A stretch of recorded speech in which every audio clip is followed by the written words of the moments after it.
Hello students, आज हम next topic करते हैं एसेक्सुअल रिप्रोडक्शन का, जिसका नाम है बडिंग। तो देखिए, बडिंग होता क्या है, जिसको हम हिंदी में, आप लोग पढ़ा है, 10th में भी पढ़ा है हिंदी मीडियम में, इसको हम कुल बोलते हैं budding.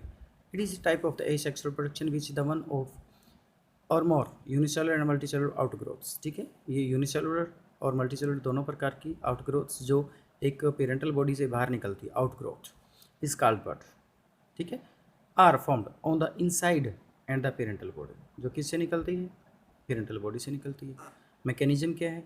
Each multicellular outgrowth called the bud enlarge, वो एनलार्ज होता थी, बड़े साइज की, वो बढ़ती चली जाए, डेवलप्स, विकसित होती है द पेरेंटल करेक्टर्स, पेरेंट्स जैसी हो जाती है, and then separate to lead to the independent life. और वो डेवलप होके पेरेंटल करेक्टर लेके अलग हो जाती है अपने पेरेंटल बॉडी से। It feeds, grows, become to the adult and repeats to the process, और ये प्रोसेस चलती रहती है। इस प्रकार से देखिए, ये हाइड्रा है, हाइड्रा के अंदर ये out growth inside the parental body, ये आउट ग्रोथ बनना शुरू हो जाता है, जिसको बर्ड कहेंगे। ये और डेवलप हो जाती है और फुल्ली एक पेरेंटल बॉडी से अलग हो जाती है। ठीक है, तो friends, budding is the found in sponge. किस किस में पाई जाती है? स्पंज के अंदर पाई जाती है, सिलेंट्रेट्स के अंदर पाई जाती है, ये फाइलम्स आप लोगों ने पढ़ी हैं +1 के अंदर। एनिलीड्स में भी पाई जाती है, एंड ट्यूनिकेट्स। तो among fungi, fungi in the yeast, budding is the exogenously in unicellular. ठीक है, तो यीस्ट के अंदर क्या होता है? यूनिसेलुलर होती है बर्ड्स, और एक्सोजीनसली बॉडी से बाहर निकलती है, एंडोजीनसली जो अंदर होते हैं।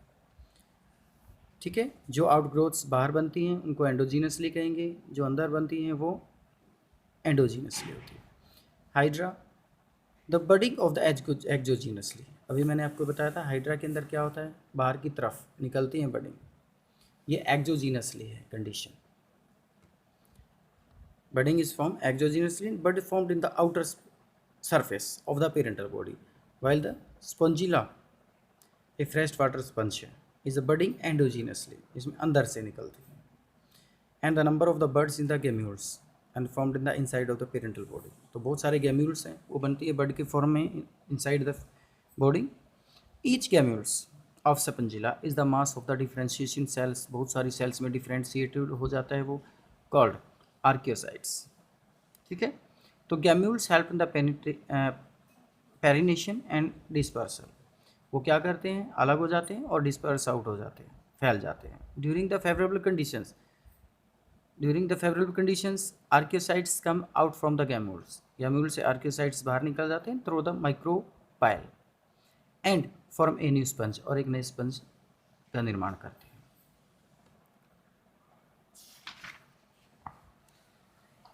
नेक्स्ट टॉपिक आ जाता है फ्रेगमेंटेशन। ठीक है, ये भी एसेक्सुअल रिप्रोडक्शन का ही मेथड है। Fragmentation, this is type of the asexual reproduction in which parental body breaks into the 2 और मोर फ्रेगमेंट्स। ठीक है, जिस बॉडी के छोटे छोटे फ्रेगमेंट्स में तोड़ दिया जाए, छोटे छोटे, और वो हर फ्रेगमेंट्स एक नई पेरेंटल बॉडी के रूप में जर्मिनेट होता है, तो उसको हम कहेंगे फ्रेगमेंटेशन। एंड वेव एक्शन, जैसे स्पंज में होता है, bye death and the decay of the old part. ठीक है, ओल्ड पार्ट है, डिके हो जाता है, तो each body fragments develops into the new organism. मैंने अभी बताया था, उसके कोई भी ऑर्गेनिज्म तो छोटे छोटे टुकड़ों में उसका तो वो टूट जाता है, और हर एक टुकड़ा एक नई जीव के रूप में जर्मिनेट होता है, ऑर्गेनिज्म के रूप में तैयार हो जाता है। It is found in the some flatworms, sea anemones हैं, among to the coelenterates and echinoderms. ठीक है, in starfish even one arm with a part of the central disc can be developed into whole animals। ठीक है, तो starfish आप लोगों ने देखा होगा, 5 आर्म्स होती है, अगर एक आर्म से उससे सेपरेट हो जाती है तो वो अपना हेड और अनदर 4 आर्म्स वो तैयार कर लेते हैं। तो एडवांटेजेस क्या है? There is no need to the sexual partner की कोई ज़रूरत नहीं है रिप्रोडक्शन के लिए। Rapid rate of the reproduction, और पैदावार ज़्यादा रेट से होती है, ज़्यादा दर से होती है। डिसएडवांटेज क्या है?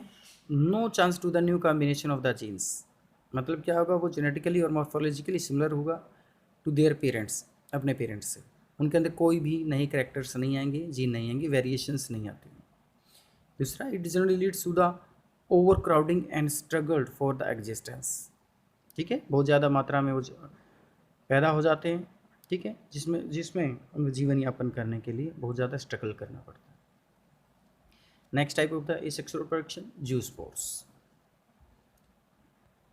जूस्पोर्स, तो zoospores member of the kingdom fungi and algae produces through the special asexual reproduction structure is called the zoospore. Zoospore कैसे होते हैं? मोटाइल होते हैं, बाइफ्लैजिलेट होते हैं, टू फ्लैजेला प्रेजेंट होते हैं, लोकोमोटरी ऑर्गन होता है flagella in the aquatic medium. तो these are flagellated motile naked protoplasmic bodies. अभी मैंने बताया था फ्लैजिलेटेड होते हैं, फ्लैजेला प्रेजेंट होते हैं। फ्लैजेला क्या होते हैं? Locomotory organs. मोटाइल होते हैं, वो एक स्थान से दूसरे स्थान पर जा सकते हैं, they can transfer from one place to another. Zoospores are produced in the zoosporangium. Zoosporangium क्या? होस्ट फॉर जूस्पोर्स, ठीक है। तो जूस्पोर्स में भी बाइफ्लैजिलेट, दो फ्लैजेला भी होते हैं, bi means two, flagellate flagella. Quadriflagellate भी हो सकते हैं, फोर फ्लैजिला भी हो सकते हैं, मल्टी फ्लैजिलेट मतलब मैनी फ्लैजिला भी हो सकते हैं। एग्जाम्पल दे रखे हैं, बाइफ्लैजिलेट है क्लैमाइडोमोनास है एंड एक्टोकार्पस, ये दोनों एल्गीज। क्वाड्रीफ्लैजिलेट है यूलोथेरिक्स, ये भी एल्गी है। मल्टीफ्लैजिलेट एग्जाम्पल उडोगोनियम, ये भी एक एल्गी है। दीज में भी यूनिसेलुलेट, यूनिन्यूक्लिएट सॉरी, दे में भी यूनिन्यूक्लिएट। यूलोथेरिक्स में यूनिन्यूक्लिएट होता है मतलब सिंगल न्यूक्लियस होता है, मल्टी न्यूक्लिएट भी हो जाता है, ठीक है, जिसको हम सिनजूस्पोर्स वो चेर एरिया के अंदर, ठीक है। मल्टी न्यूक्लिएट हाइफा को हम बोलते हैं सिनोसिटिक कंडीशन। तो देखिए जूस्पोर्स की डायग्राम दिखा रखा है, ये जूस्पोर्स है जिनमें ये बाइफ्लैजिलेट हैं, दो फ्लैजेला भी दिखाया गया जिनकी हेल्प से ये मूव करते हैं, तैरते हैं, लोकोमोटरी ऑर्गन है। Next type of the asexual reproduction is conidia. These are non motile, ये जूस्पोर की तरह से नहीं होते क्योंकि इनमें फ्लैजेला नहीं होते, ये एक स्थान से दूसरे स्थान पर नहीं जाते। कनेडिया ये जाते हैं क्योंकि इनके अंदर लोकोमोटरी ऑर्गन्स हैं।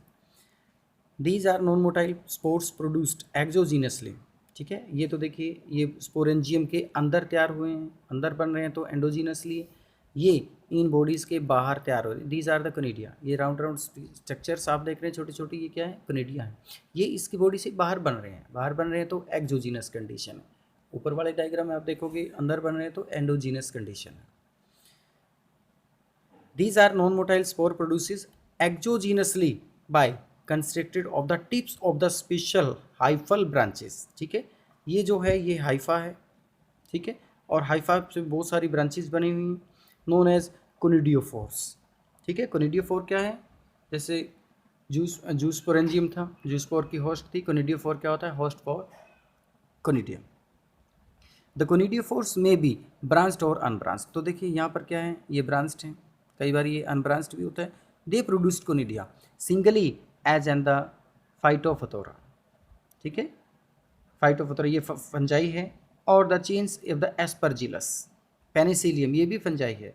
कोनिडिया में भी यूनिसेलुलर, वो यूनिसेलुलर भी हो सकते हैं और मल्टी सेलुलर भी हो सकते हैं। एक कोशिकीय और बहुकोशीय दोनों प्रकार के पाए जाते हैं। जैसे सर्कोस्पोरा, अल्टरनेरिया है, इनके अंदर मल्टी सेलुलर होते हैं, यूनिसेलुलर पेनिसिलियम। द कोनिडिया में भी germinate directly to produce mycelium. तो कोनिडिया माइसीलियम डायरेक्ट प्रोड्यूस करते हैं और मे प्रोड्यूस जूस्पोर, जूस्पोर भी तैयार कर सकते हैं। Which upon the germination produce mycelium, जो जूस्पोर जर्मिनेट होने के बाद, ठीक है, माइसीलियम बनाते हैं। तो later types of the conidia is called the conidiosporangia. बाद में इसकी जो टाइप बनती है वो ये जो हमारे जर्मिनेटिंग के द्वारा माइसीलिया बनता है, इसको हम क्या कहेंगे? कोनिडियोस्पोरेंजिया। तो बेटा ये एसेक्सुअल रिप्रोडक्शन का टॉपिक है, ये ख़त्म हो गया है। नेक्स्ट टॉपिक है वेजिटेटिव प्रोपेगेशन, ठीक है, कायिक प्रवर्धन, जिसको हिंदी में बोलते हैं, आप लोगों ने सुना भी कायिक प्रवर्धन, वो हम नेक्स्ट वीडियो में करेंगे।